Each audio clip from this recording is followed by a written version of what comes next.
Hi everybody, we've just come off the air live in London at the last time for the 229. Dave Bradshaw here alongside Revolution Pro Wrestling owner and booker Andy Quildan. Andy, we'll talk about the 229, kind of an emotional night because it was our last time here. We'll get to that, but I want to start by talking about some major announcements that we've had for the 13th anniversary weekend. Of course, we already know, we talked about this in a separate video, that Global Wars UK coming on night one, on Friday night, August 22nd at Crystal Palace.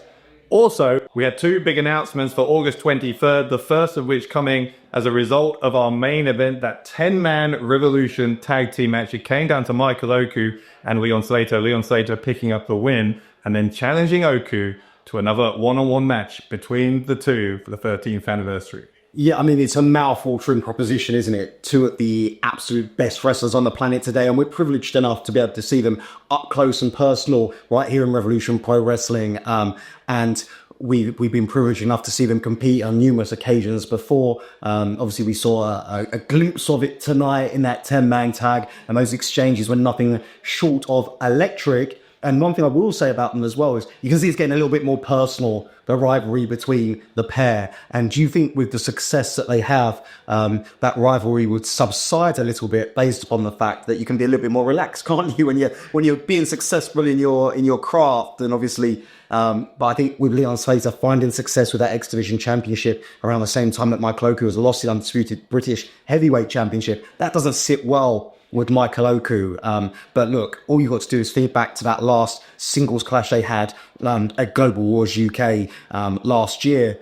What a contest. And I believe one of the best matches that I had the privilege of watching live. So it's a mouth-watering prospect. To do it on the stage like the 13-year anniversary show is going to be something very special. And it's going to be an opportunity to show everyone exactly what Revolution Pro Wrestling is all about. So yeah, absolutely buzzing for the announcement of that match. Another announcement we had during the show here at the 229 tonight. What about this one? Zozaya takes on the best technical wrestler on the planet. He wanted the biggest canvas against the greatest artist he could find. He certainly got it. Zozaya versus Zack Sabre Jr. Yes, matches like this at Revolution Pro Wrestling has been built on, and it's matches like this me as a wrestling fan, I live my whole wrestling life for, because, like you say, he wants, or like he said, he wanted to paint his best masterpiece on the biggest canvas. I love his way with words. I know he feels, I don't say he let himself down, but in that war with Jay Joshua, it transcended what he calls his art.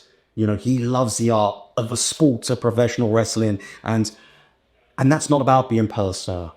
It's about artistry in the ring. But against Jay Joshua, he was very physical. He was very brutal. And I think that he was more warmed by anything, by the fact that the fans were still there behind him, even though he was showing should we say, an animalistic side of himself, a side of himself that he didn't necessarily want to reveal. And I think that the way he wants to repay everyone is going back to his roots, going back to his art. And like you say, a mouth-watering prospect against one of the best wrestlers in the world. Zack Sabre Jr. said it time and time again. He will always be a part of Revolution Pro Wrestling. He considers it a second home for himself. He will always do everything he can to try and support Revolution Pro Wrestling. And he just seems right to have Zack Sabre Jr. at the 13-year anniversary show. He was a man who was there on night one, and he's a man who's going to be on the 13th year anniversary, the same as the man who's going to challenge that undisputed British Heavyweight Championship, Charles Samuels. Of course, we also know lots of other things coming up at the anniversary show, including the undisputed British Heavyweight title match, Charles Samuels challenging Ricky Knight Jr. We're going to see the finals of the Great British Tag League in Crystal Palace as well. And there was a Block B match, the first Block B match for Connor Mills and Jay Joshua, who instantly took themselves to the top of the league in Block B with victory here tonight. Absolutely, and I think instantly made themselves firm favourites of that block, because they're a scary proposition, aren't they? You know, they were dethroned from those undisputed British Tag Team Championships by the Young Guns. A loss that they have it's almost motivated them to become better. And I think the one thing that we have to remember is Connor Mills and Jay Joshua haven't been teaming together that long in the grand scheme of things, and they're only going to get better and better and better and more dangerous. And they're two men with chips on their shoulders. They want to prove a point. You've heard Jay Joshua in the build-up to the contest with Zozaya his main beef with him is that he didn't feel he was getting the respect that he deserved. He didn't feel he was getting the plaudits that he deserves, because in his mind, he's achieved everything that Zozaya's achieved and more. And now is an opportunity to add, another piece of silverware to the cupboard, so to speak, in that Great British Tag League. So it's a big time, and their next Great British Tag League action will be next Saturday in Berlin when they go up against True and Lacey. But yeah, with that victory in the CPF, it takes them top of a league, so to speak, with that head-to-head record. And they're going to be looking to have 3 more points to the board against True and Lacey this Saturday in Berlin. Yeah, that's just one of 3 Great British Tag League matches happening this weekend. 2 nights, of course, Saturday and Sunday in Berlin. The other ones being the Young Guns taking on Cowboy Way, and Cowboy Way having another match in Block A. Their first and second matches in the block happening in Berlin. The second one against the Flying Bryant brothers. How are you feeling about Berlin? We're just a few days away. Yeah, I know we should probably book some flights and some hotels, shouldn't we? I think that's probably the first port of call for the morning. But yeah, I'm excited. I love Berlin. We had a great time there last time. We're going to have a great time there this time. I'm very happy we're able to, it's a joint show of GWF. Obviously, we're presenting a lot of Revolution Pro Wrestling matches. They're going to present some GWF matches. We've got some joint matches, like we've already announced Mike Loku versus Metty Han, which should be an excellent contest for anyone who knows both men. And we've got some more great contests, which are all going to be announced over the next 48 hours. Maybe even by the time this comes out, they may all well be announced by then. So just make sure you keep your eyes peeled on the socials and everything. But I just think it's so great that we're able to come and we're able to not just present a couple of shows which are essentially exhibition shows. They're shows that matter. The same thing we've been trying to do throughout our whole time here.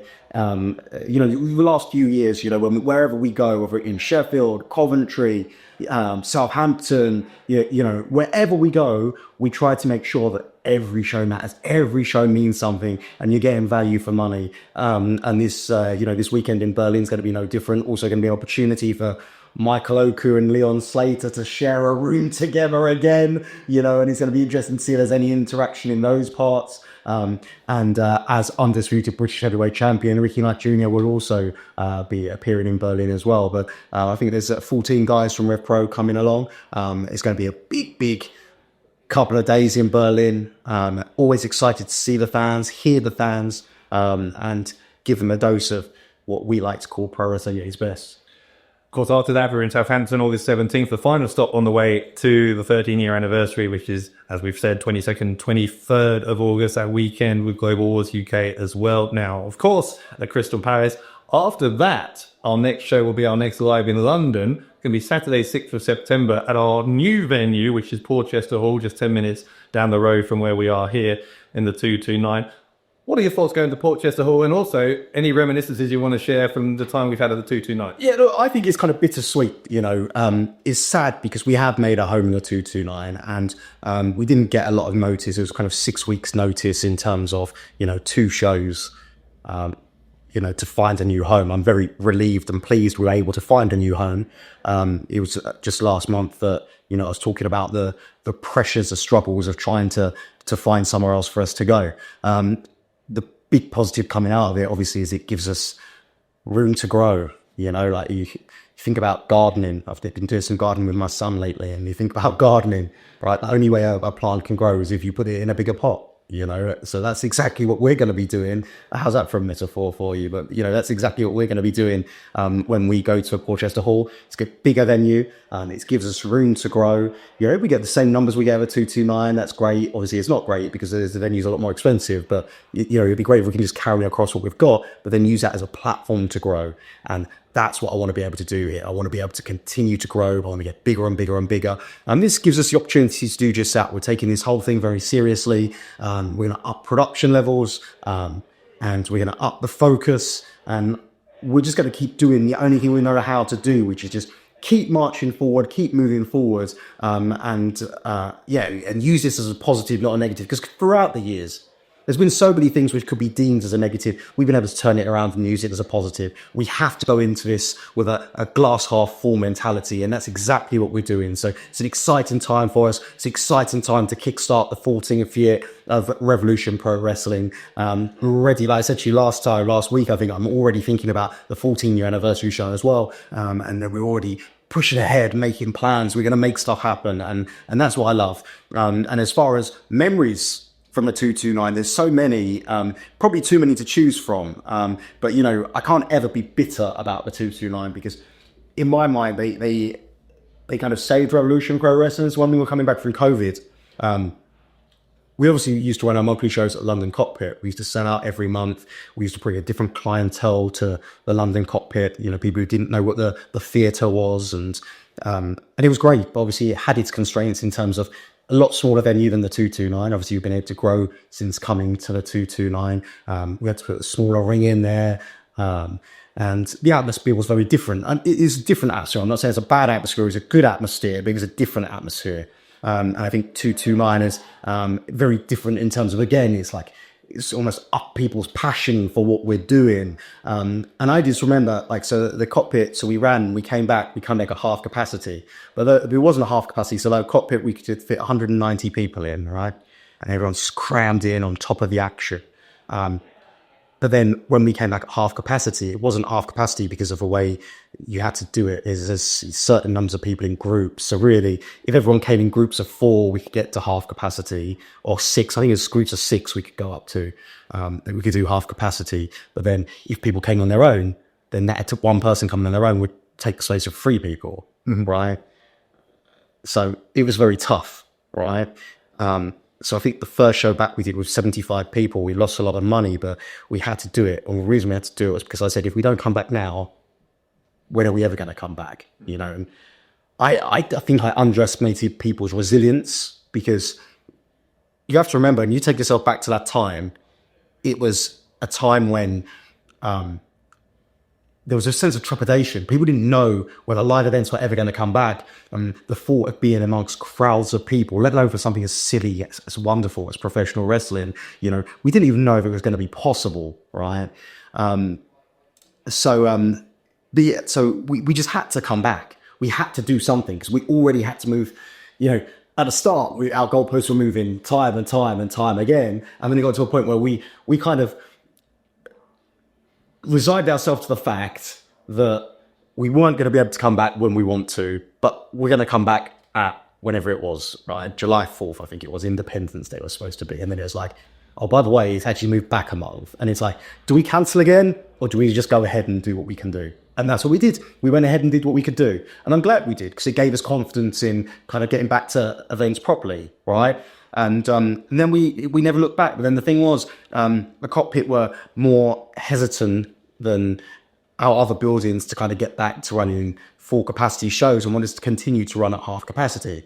They wanted us to run at half capacity, but they would still open up their bar and go back to, basically they'd essentially go back to the way they operated, but we would continue to have to run at half capacity. So 229 was essentially a temporary hope. When we first booked 229, it was for the first 2 months. We called up the Cockpit, still not happy, still wanted to be half capacity. This went on through to December, from July through to December.